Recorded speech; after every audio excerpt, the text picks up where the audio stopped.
¿Qué es un hecho social? Antes de averiguar cuál es el método que conviene al estudio de los hechos sociales, importa saber cuáles son los hechos a los que damos este nombre. La pregunta es doblemente necesaria, porque se aplica este calificativo sin mucha precisión.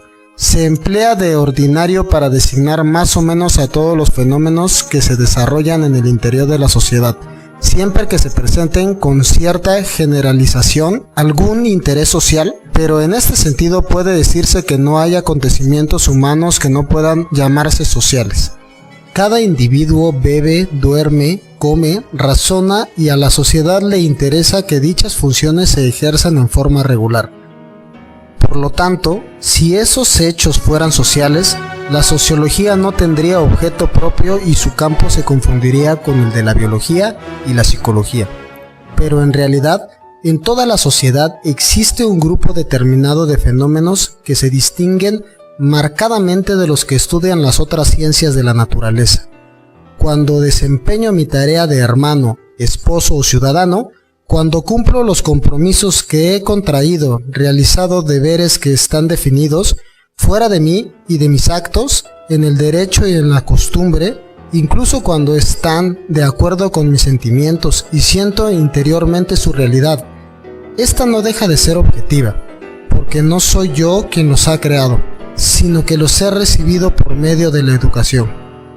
Por otra parte, ¿cuántas veces sucede que desconocemos los pormenores de las obligaciones que nos incumben? Para conocerlas, necesitamos consultar el código y sus intérpretes autorizados. De igual manera, al nacer encontramos ya hechas todas las creencias y las prácticas de la vida religiosa. Si existían antes es que existen fuera de nosotros. Reglas relativas a la constitución de los tipos sociales. Puesto que un hecho social solo puede ser calificado de normal o anormal en relación con una especie social determinada, lo que antecede implica que una rama de la sociología está consagrada a la constitución de esas especies y a su clasificación. Esta noción de la especie social presenta, por otro lado, la enorme ventaja de proporcionarnos un término medio entre las dos concepciones contrarias de la vida colectiva que se han repartido durante mucho tiempo los espíritus. Me refiero al nominalismo de los historiadores y al realismo extremado de los filósofos. Por consiguiente, para los primeros la historia no es más que una sucesión de acontecimientos que se encadenan sin reproducirse. Para los segundos, esos mismos acontecimientos solo tienen valor e interés como ilustración de las leyes generales inscritas en la Constitución del hombre. Por haber desconocido la existencia de especies sociales, Comte ha creído poder representar el progreso de las sociedades humanas como idéntico al de un pueblo único, con el que se relacionarían idealmente todas las modificaciones consecutivas observadas entre las distintas poblaciones. En efecto, si no existe más que una sola especie social, las sociedades particulares solo pueden diferir entre ellas según presenten de manera más o menos completa los rasgos constitutivos de una especie única y según expresen en más o menos perfectamente a la humanidad. A primera vista puede parecer que no hay otra forma de proceder más que la de estudiar cada sociedad en particular, hacer sobre ella una monografía lo más exacta y completa posible, y comparar todas esas monografías entre sí, ver en qué concuerdan o divergen, y entonces, según la importancia relativa de esas similitudes y de esas divergencias, clasificar los pueblos en grupos semejantes o diferentes. Así, de esta manera, la especie no es más que el resumen de los individuos. Reglas relativas a la observación de los hechos sociales. La primera regla y la más fundamental consiste en considerar los hechos sociales como cosas. Desde el momento en que un nuevo orden de los fenómenos se convierten en objeto de la ciencia, estos se encuentran ya representados en el espíritu, no solo por imágenes sensibles, sino por conceptos burdamente formados. Antes de que aparecieran los primeros rudimientos de la física y de la química, los hombres tenían ya nociones de los fenómenos físicos-químicos, que rebosaban la percepción pura. Antes de que aparecieran los primeros rudimientos de la física y de la química, los hombres tenían ya nociones de los fenómenos físico-químicos, que rebasaban la percepción pura, tales como las que encontramos mezcladas en todas las religiones. Y es que, en efecto, la reflexión es anterior a la ciencia, que no hace más que servirse de ella como método. El hombre no puede vivir mediante las cosas sin hacerse de ellas ideas según las cuales reglamenta su conducta.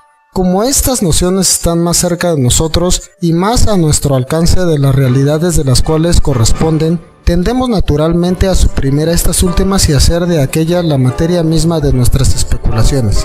En vez de observar las cosas, describirlas, compararlas, nos contentamos con tomar conciencia de nuestras ideas, analizarlas y combinarlas.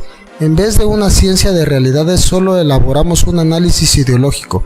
Claro está que dicho análisis no excluye necesariamente toda observación. Podemos apelar a los hechos para confirmar estas ideas o las conclusiones que se deducen de ellas. Reglas relativas a la distinción entre lo normal y lo patológico.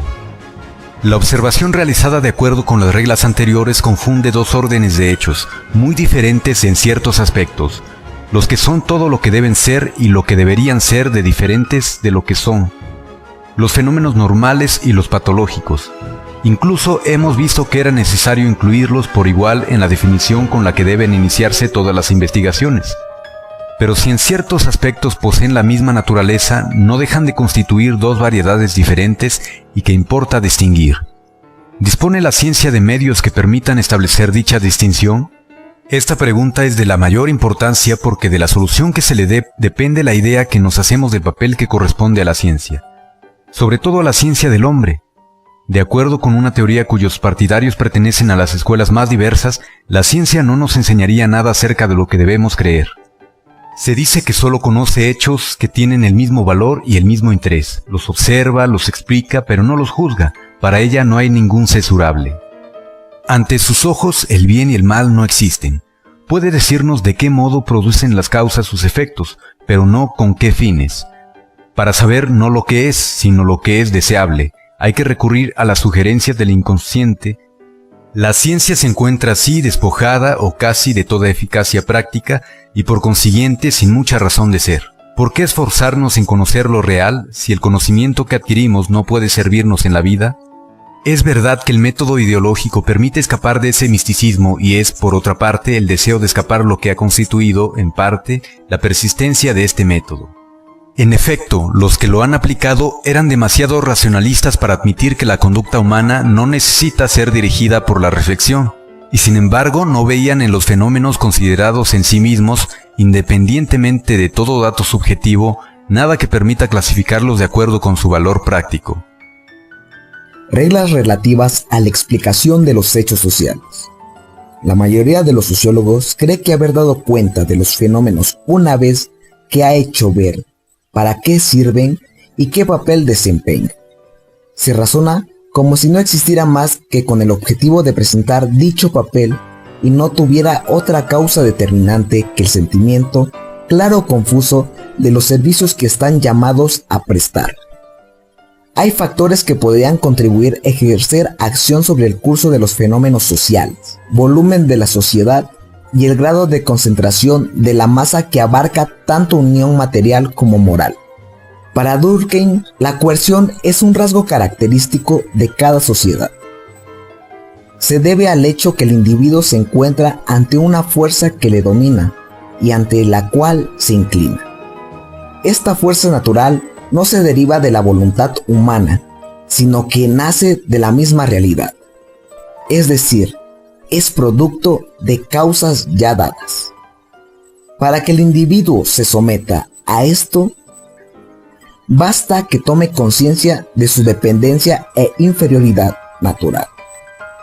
Sostiene también que la vida social es natural porque deriva directamente del ser colectivo. Autores como Hobbes y Rousseau sostienen que el hombre es naturalmente insumiso a la vida en sociedad y solo se resigna a vivir cuando se le fuerza a hacerlo. Por lo tanto, para lograr que el individuo persiga fines sociales, es necesario ejercer sobre él la coerción. Así la sociedad que somete al individuo solo puede ser considerada como artificial, pues no tiene su fundamento en la naturaleza y es creada por el hombre. Reglas relativas a la administración de la prueba. Durkheim explica que una manera de mostrar que un fenómeno es causa de otro es comparar los casos en que están simultáneamente presentes o ausentes y buscar si las variaciones que presentan en estas diferentes combinaciones de circunstancias prueban que uno dependa del otro. La explicación sociológica consiste exclusivamente en establecer relaciones de casualidad, ya sea que se trate de relacionar un fenómeno con su causa o por el contrario una causa con sus efectos útiles. No tenemos más que un medio para demostrar que un fenómeno es la causa de otro fenómeno, y es comparar los casos en que están simultáneamente presentes o ausentes e investigar si las variaciones que presentan en estas diferentes combinaciones de circunstancias. No tenemos más que un medio para demostrar que un fenómeno es la causa de otro fenómeno, y es comparar los casos en que están simultáneamente presentes o ausentes e investigar si las variaciones que presentan en estas diferentes combinaciones de circunstancias testimonian que una depende del otro, cuando se puede producir artificialmente a voluntad del observador. El método es la experimentación propiamente dicha, cuando por el contrario, la producción de los hechos no está a nuestra disposición y por ello no podemos más que compararlos, tal como se han producido espontáneamente. El método que se emplea es el de la experimentación directa o método comparativo. Para saber en qué sentido evoluciona un fenómeno social, se comparará lo que este fenómeno es durante la juventud de cada especie, con lo que llega a ser durante la juventud de la especie siguiente, y según qué de estas etapas a la otra presenta más o menos o tanta intensidad, se dirá que progresa, retrocede o se mantiene. Integrantes: Coronado Luna Daniel Joshua, González Zárate Raimundo, López Guzmán Ángel Renato, Rodríguez Salazar Erwin Ariel,